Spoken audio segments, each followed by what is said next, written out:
Julie নামের এক মহিলা পুলিশ অফিসার ছুটিতে বাড়িতে আসে এবং ফ্যামিলির সাথে সে রাত্রি যাপন করে, ঘুমায়।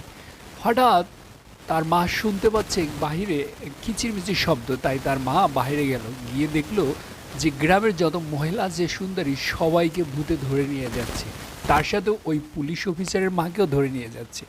সকালবেলা জুলি, সেই মহিলা পুলিশ অফিসার, তার মাকে খুঁজে পাচ্ছিল না কোথাও, তাই সবাইকে ডাকলো গ্রামের, যে কি হলো রাত। কেউই কিছু বলতে পারলো না। তারপরে বন্ধুরা দেখো পরে কি কাহিনী হয়। তার মা মোবাইল নাম্বারে ওই মহিলা অফিসার ট্র্যাক করে যে তার মা কোথায় আছে।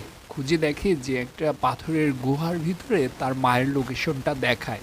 সে খুঁজতে খুঁজতে ওই গুহার ভিতরে যায়, গিয়ে দেখে একটা আলাদা দুনিয়া, আলাদা পৃথিবী, সেখানে সম্পূর্ণ ভিন্ন। সে দেখে তো অবাক। তোমরা লাইক সাবস্ক্রাইব করতে ভুলো না।